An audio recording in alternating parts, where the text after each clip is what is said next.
Hello friends, welcome back to my YouTube channel let's learn with Yashi. आज की class start करते हैं idioms and phrases से। So without wasting any time let's start the class. First है आपका to die in harness. To die in harness का meaning क्या होता है? To continue occupation till death.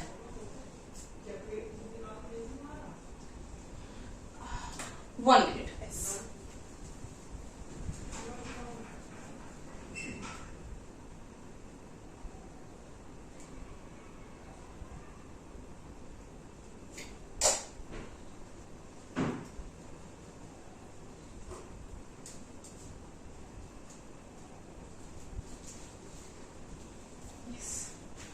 Sorry for disturbance. To die in harness. Die in harness का meaning क्या होता है? To continue occupation till death. आपका कोई ऑक्यूपेशन है, ठीक है, मतलब आपका कोई काम है, उस ऑक्यूपेशन को कंटिन्यू रखना। कब तक? जब तक आपकी डेथ ना हो जाए, मतलब मरते दम तक उस काम को, उस ऑक्यूपेशन को क्या करना? कंटिन्यू रखना। क्या कहलाता है? To die in harness. Second है आपका फेल फ्लैट। फेल मतलब कैसा फेल करना? फेल मतलब गिर जाना। कैसा? फ्लैट, एकदम सीधे गिर जाना। इसका मीनिंग क्या होता है? Failed to make an impact. Failed हो गए किस पे? एक इम्पैक्ट बनाने पे।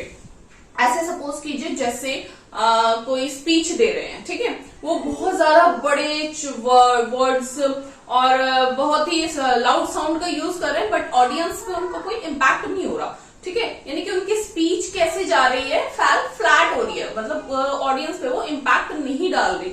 उसके लिए क्या यूज होगा? Fell flat. Fail to make an impact, ऐसे कह सकते हैं। In spite of his high sounding words his speech fell flat on audience. समझ गए ना? स्पीच कैसे रही है? फेल फ्लैट रही है। जैसे किसी ने बहुत ज्यादा कुछ हाई फाई शोशा करके एक इम्पैक्ट डालने की बहुत शो ऑफ करा, बट पब्लिक को वो अच्छा नहीं लगा, या मतलब जो उसके रिलेटिव्स हैं या उसके साथ में कोई, उनको उसमें कुछ खास इम्पैक्ट नहीं लगा, तो क्या रहेगा? Fail flat. थर्ड नंबर है go down in high flames. Go down, नीचे जाना, किसमें? फ्लेम्स में। To end suddenly and completely. किसी भी चीज का सडनली, एकदम अचानक से और कंप्लीट तरीके से एंड हो जाना क्या कहलाता है? Go down in flames. जैसे ऐसे कहते हैं किसी एरोप्लेन, अगर एयरप्लेन है वो क्रैश हो गया, तो क्या हो गया? एकदम सडनली हो गया और फुल्ली तरीके से वो क्या, कंप्लीटली वो क्या हो गया? एंड हो गया। उसके लिए भी हम लगा सकते हैं गो डाउन इन फ्लेम्स, मतलब किसी भी चीज का एंड होना। कैसे? सडनली एंड होना और कंप्लीटली एंड होना। ओके। फोर्थ नंबर है आपका between the devil and the deep sea. ये सेम उसी तरीके का है जैसे आपकी जो लास्ट इडियम्स एंड फ्रेजेस की क्लास थी, उसमें आया था बिटवीन द सिला एंड कैरिबडीज, है ना, यानी कि between two difficult situations. Same वही है। डेविल, एक तरफ आपका क्या है? डेविल है, दूसरी तरफ आपका क्या है? Deep sea, and you are in between. आप किस में है? बीच में है। तो आप क्या है? Between two difficult situations. आपके सिर में है दो डिफिकल्ट सिचुएशंस के बीच में होना के लिए कौन कौन से इडियम्स आपके यूज होंगे? फर्स्ट आपका क्या यूज होगा? Between the devil and the deep sea, और बिटवीन सिला एंड कैरिबडीज। ओके, नेक्स्ट आते हैं। नंबर है आपका बिग चीज। क्या? बिग चीज। आपने देखा होगा जैसे घर में केक आता है, ठीक है, तो जो केक का बहुत ही डेकोरेटिव सा पार्ट होता है, बहुत ही अच्छा पार्ट होता है, या छोटे छोटे बच्चे तो वो क्या कहते हैं, मेरे को बड़े वाला देना, या फिर ये पार्ट देना। क्यों देना? क्योंकि वो पार्ट क्या है? बहुत डेकोरेटिव है, बहुत अच्छा लग रहा है, यानी कि वो उस पूरे केक में क्या है? इंपॉर्टेंट है, ठीक है। तो या बड़े वाला पार्ट देना, क्यों? क्योंकि वो क्या है? इंपॉर्टेंट है। सेम इसी तरीके से हम एक कनेक्ट कर सकते हैं बिग चीज। चीज कैसा? बिग, बड़े वाला चीज कैसा? यानी कि पर्सन कैसा है? Important person. सॉरी, कोई इंपॉर्टेंट पर्सन है तो उसके लिए क्या यूज होता है? बिग चीज। ओके। 6 नंबर है आपका बिग फिश और गन, या बिग फिश। आपने देखा होगा जब मछली पकड़ने के लिए जाते हैं तो एक तो होती है बिल्कुल छोटी छोटी सी फिश, आप जो कहते हैं बड़ी सी मछली लगी है हाथ, ऐसे बोलते हैं ना, यानी कि बड़ी मछली लगी है, मतलब अच्छा है। बड़ी मछली क्या कर रही है? एक आप पे एक मतलब आपको अट्रैक्ट कर रही है, आपके ऊपर एक प्रभाव डाल रही है, ठीक है। तो बिग फिश या बिग गन को क्या बोलेंगे? Influential person. एक पर्सन ऐसा जो कैसा हो? प्रभावशाली हो, जो इन्फ्लुएंस करता हो, ठीक है, उसको क्या बोलेंगे? बिग फिश, बिग गन क्या कहलाएगा? Influential person. 7th नंबर है आपका बर्ड ऑफ पैसेज। आपने एक वर्ड सुना होगा पैसेज, मतलब रास्ते का आने जाने वाला ऐसा बर्ड, एक वर्ड सुना है, वर्ड क्या है, हिंदी में आपने सुना है प्रवासी पक्षी।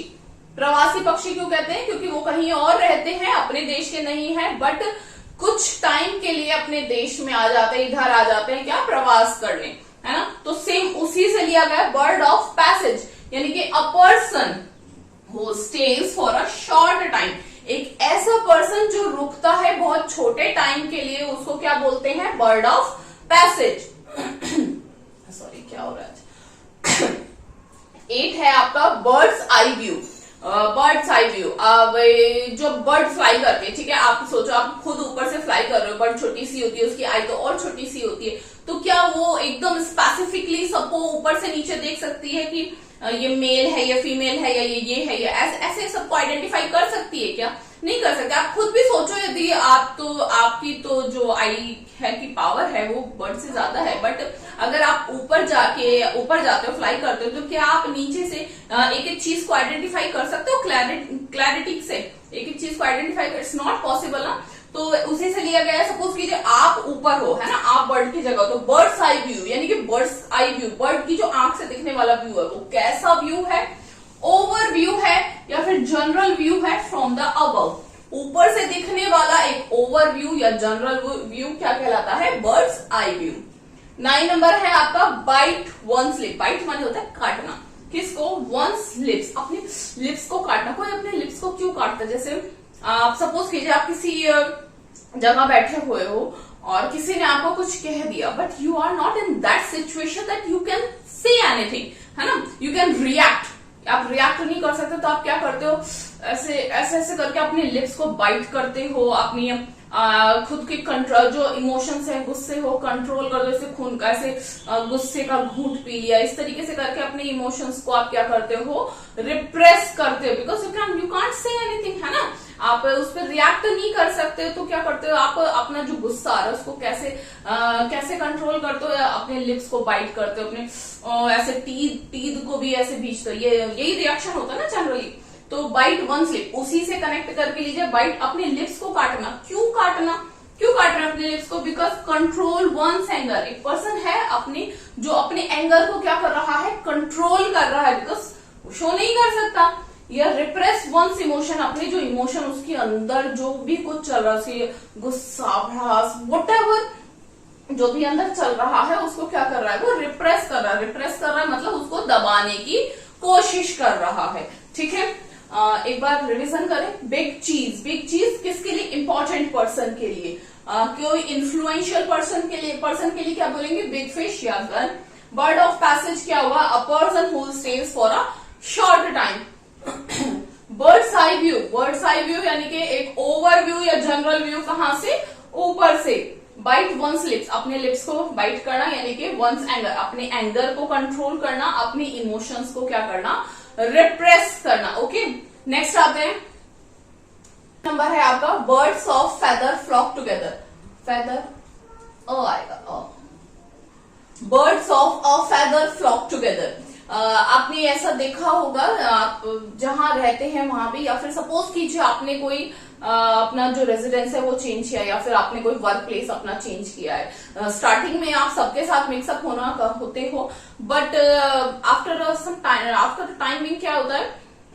जो एक ग्रुप बनने लगता है, यानी कि जिन पर्सन्स में सेम जैसी क्वालिटीज होती हैं, वो एक साथ आ जाते हैं, बाकी एक दूसरे ग्रुप में चले जाते हैं। इस तरीके से क्या होता है? ग्रुप बन जाता है। जैसे पूरा ऑफिस के साथ आपके जो पूरा ऑफिस या आपका पूरा वर्क प्लेस है, उनके साथ आपका बिहेवियर अच्छा तो हो सकता है, बट सबके साथ आपका एक कनेक्शन, एक ग्रुप नहीं हो सकता है ना। ऐसा थोड़ी हो सकता है। अगर एक वर्क प्लेस पे 100 या 200 मतलब एम्प्लॉइज है, तो सबके साथ एक ग्रुप है। ऐसा नहीं होता सबके साथ ग्रुप है। क्यों? क्योंकि सब वर्क प्लेस में है, बट कुछ एक स्पेसिफिक ग्रुप आपके स्टार्ट हो जाते हैं। तो उसी से लेके मतलब एक साथ वो लोग रहना स्टार्ट कर देते हैं। सेम उसी से बर्ड्स ऑफ अ फेदर, ऐसी बर्ड जिनके पास सेम फेदर है, फ्लॉक टुगेदर, वो क्या करती हैं? एक साथ रहती हैं। सेम उसी तरीके से है। इसका मीनिंग क्या है? Similar people. कैसे पीपल? जो पीपल कैसे है? सिमिलर है, मतलब जिनमें सेम सी क्वालिटी है, अप्रॉक्स सेम होते हैं। ठीक है। Tend to associate with each other, एक दूसरे के साथ रहने लगते हैं। ठीक है। 11th है आपका बाइट द डस्ट, इसको ऐसे भी कह सकते हैं लिक द डस्ट। आपने हिंदी में सुना है क्या, धूल चाटना। धूल चाटना क्यों चाटते हैं धूल, जैसे युद्ध में या वॉर में क्या होता है, जो पर्सन हार जाता है उसको बोलते हैं ना उसने उसको धूल चटा दी, ऐसे बोलते हैं धूल चटा दी, मतलब उसको क्या करा दिया, हरा दिया। तो धूल किसने चाटी, जो हार गया। तो bite the dust, bite the dust कौन है, यानी कि कौन है, टू बी डिफीटेड, जो पर्सन हार गया, यानी कि हार जाना, क्या कहलाता है, बाइट द डस्ट या लिक द डस्ट भी कह सकते हैं। 12th है आपका bite the bullet. Bullet, bullet आप सबको पता है गन में लगती है ना, गन में लगती है। बुलेट को बाइट करना, बाइट करना मतलब ऐसे काटना। क्यों काटोगे आप बुलेट, क्यों काटेगा कोई काटेगा ऐसे ऐसे बुलेट कोई क्यों काटेगा, लेकिन वो क्या कह रहा है, to do something unpleasant but necessary, कुछ ऐसा करना जो क्या है, अनप्लीजेंट है, मतलब वो बहुत अच्छा नहीं है, बिल्कुल भी अच्छा नहीं है, लेकिन क्या है, जरूरी है। इसको मैं बताती हूँ तो आपको अच्छे से रिमेम्बर हो जाएगा। आपने देखा होगा जब कभी गोली लग जाती है, मूवीज में भी देखा होगा ना, कोई गोली लग जाती है और हॉस्पिटल वगैरह साथ में नहीं होता, या फिर कोई घाव लग जाता है, तो ऐसे कहता है वो नाइफ को ऐसे गर्म करके तब वो निकालते हैं। तो क्या होता है, जब वो निकालते हैं तो वो बहुत बहुत पेनफुल है ना, बट वो उसको बुलेट को अगर ये आपको कोई घाव लगे उसको ट्रीट करना क्या है, नेसेसरी है। ट्रीट करना क्या है, नेसेसरी है, बट वो क्या है, सिचुएशन पेनफुल है, तो बंदे की क्या निकलती है, चीख निकलती है, ठीक है। बट सिचुएशन ऐसी है कि अगर आपकी आवाज निकली तो क्या बोलते हैं, सराउंड में किसी को पता चल जाएगा। सिचुएशन ऐसी कि आपकी आवाज भी नहीं सुननी चाहिए, तो क्या करते हैं, बुलेट होती है, बुलेट को एक लेदर के उसमें रैप करके, ऐसे सपोज कीजिए ये बुलेट है, इसको लेदर के उसमें रख गए, ऐसे टीथ के बीच में रख दिया जाता है, ठीक है। क्यों, क्योंकि बुलेट अगर ऐसे ही रखेंगे तो टीथ टूट जाएंगे ना, है ना, तो बुलेट को पे लेदर ऐसे रैप करके, लेदर की किसी चीज में करके ऐसे टीथ में रखा जाता है, तो जब वो उस बंदे की चीख निकले तो वो क्या करे, बुलेट को बाइट करे, ऐसे अपना जो है ना, जो मतलब वो चीख है वो उस चीज में उसके निकल जाए, ठीक है। जैसे आपने यहाँ करा ना, बाइट वंस लिप्स, क्या एंगर और उसको वो बाहर तो नहीं निकाल सकता, बट क्या करता है, अपने लिप्स को कट कर लेना। सेम वही है कि जब उसकी चीख निकले, आवाज निकले, उसका दर्द हो, तो वो क्या करे, बुलेट को बाइट करे। लेदर में रैप इसलिए करा है ताकि उसके टीथ ना टूटे, और बुलेट बाइट क्यों करी गई है, ताकि उसको क्या करा जा सके, ट्रीट किया जा सके। टू डू समथिंग अनप्लीजेंट, कुछ ऐसा करना जो अनप्लीजेंट है, लेकिन क्या है, नेसेसरी है। क्यों नेसेसरी, अगर घाव को ठीक नहीं किया जाएगा तो क्या हो जाएगा, उसमें पूरे में उसका जहर फैलता चला जाएगा ना, इसलिए वो क्या है, नेसेसरी है। तो जब भी कभी कोई काम ऐसा करना होता है जो अनप्लीजेंट होता है, ये मतलब इससे रिलेटेड स्टोरी है, आपको इससे लर्न रख सकते हो, ठीक है। जब भी कोई काम ऐसा है जो अनप्लीजेंट है लेकिन क्यों है, नेसेसरी है, उसके लिए क्या यूज होता है, बाइट द बुलेट, ठीक है। Birds of a feather flock together, एक साथ वाले जो पीपल होते हैं, similar people tend to associate with each other. Bite the dust, हार जाना। Bite, to be defeated, bite the bullet, यानी कि to do something unpleasant but necessary. ये थी आज की 12 इडियम्स, ये क्या हो जाता है, 12th है आपकी इडियम्स एंड फ्रेजेस की क्लास, ठीक है। और I hope you all are continue with your study. और संडे है आज, बट छुट्टी नहीं है, बिकॉज किसी भी वजह से कल ऑफ हो गया। मे बी मैं प्लान करूं राखी का भी ऑफ ना रखूं, अगर हो गया तो sorry for that, because festival है ना, फेस्टिव वाइब्स होती है। तो आप लोग सैटरडे संडे मैंने बोला था क्लास को मर्ज करके दूंगी, बट उसका मेरे को कुछ ज्यादा बेनिफिट नहीं लगा। सेम क्लास को मैं मर्ज करके दे रही हूँ, मेरा भी टाइम जा रहा है और आपका भी वो टाइम कंज्यूमिंग हो रहा है। उससे तो बेटर है आप एक सीक्वेंस में, आप फॉरवर्ड या बैकवर्ड रूट्स में आप अपने वीडियोस को प्ले ऑल कीजिए, आप अपना वर्क करते रहिए, उसकी स्पीड बढ़ाइए, क्योंकि समझना तो है नहीं ना, समझ तो चुके हो, समझना तो है नहीं, बस वो जो पढ़ा था उसको माइंड में क्या करना है, रिकॉल करना है, ताकि वो अच्छे से माइंड में बैठ जाए। अपना स्पीड बढ़ाइए, अपना काम करते रहिए जो भी आप कर रहे हो, और उस चीज को एक बार रिवाइज करते रहिए। तो इस तरीके से सैटरडे संडे आप अपना रिवीजन कर सकते हो, ठीक है। चलिए मिलते हैं आपको नेक्स्ट क्लास में, थैंक यू।